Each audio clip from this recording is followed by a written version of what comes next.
Good day, guys. This is Bullies TV here again, and today we're going to talk about the foolish notion that I've been hearing that classic American bullies are inferior to standard American bullies.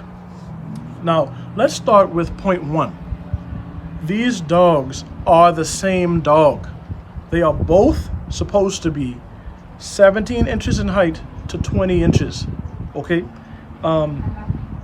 People are heavily confusing the word breed type for bully features. Okay? That's not the case. Breed type is supposed to equal the American bully standards. If it is lacking in if your dog is lacking in meeting the American bully standards, your dog is lacking breed type. Okay?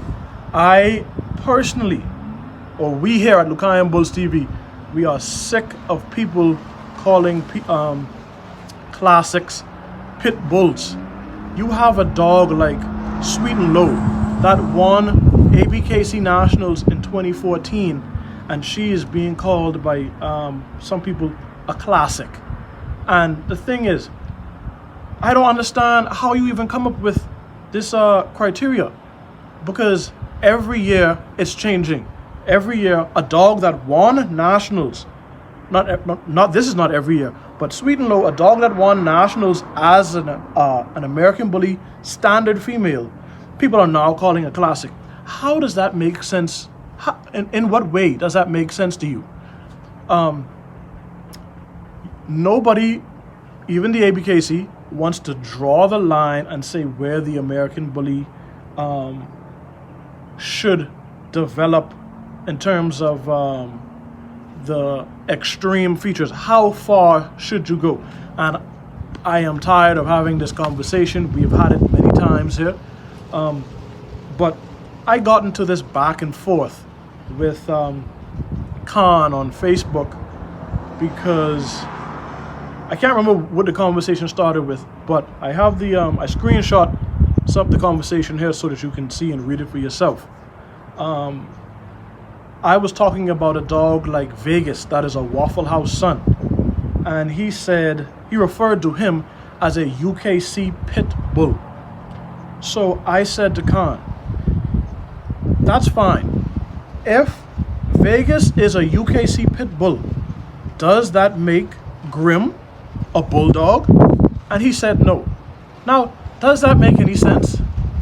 Does that even seem fair that you can take a dog like Mr. Vegas, who did, in my eyes, who showed well at ABKC Nationals and should have done better, and say that this dog is a pit bull, but yet Khan's dog Grim, who has a droopy face like a bulldog, he doesn't say he's a bulldog. And this is something that's going on in the community, where we pick and choose which dogs meet the American bully standards. A dog that just has more bone and more, I guess, a bigger head, bigger shoulders, more extreme features is considered to be more valuable. Khan went on to say that the classic dogs are inferior to standards and that I'm stuck in 95 with my way of thinking. Okay, he said they have no bone, they have no substance. Just because a classic has less bone and less extreme features than an American bully standard doesn't mean that it has zero bone. It's less. The frame is supposed to be slightly smaller. It doesn't mean that the dog has no value, that the dog is irrelevant, that the dog shouldn't be in this community, or that the dog is inferior, because it's not. It's where these same dogs came from. These standard dogs came from some of the classic dogs that people are calling classic now. So I was really frustrated. I am really frustrated and really disappointed that, even someone with his platform would say something like this to other people. And you being a hypocrite because you want to call classic dogs pit bulls, but not your dogs that lack breed type, that are more like bulldogs. You don't want to call them bulldogs. You want to call them true American bullies. How is that fair to those people? But and it is upsetting to me because those people that are breeding classic dogs are usually the ones, if we want to admit it, with better conformation. Okay, when I did this video with the top 5 video, with some of the dogs, the top 5 dogs from last year, I got a whole bunch of pushback because I hurt some feelings.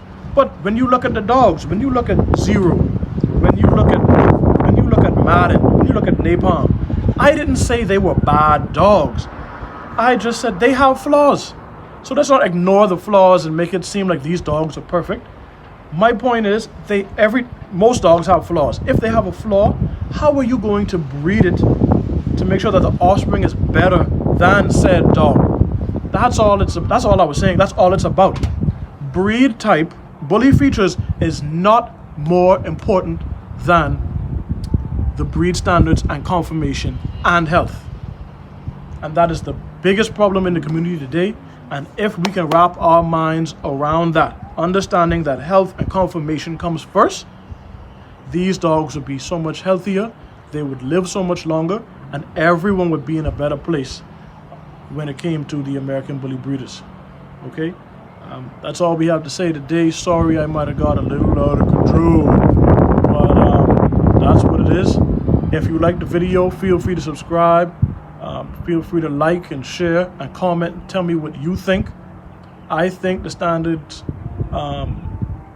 American Bullies need to be improved.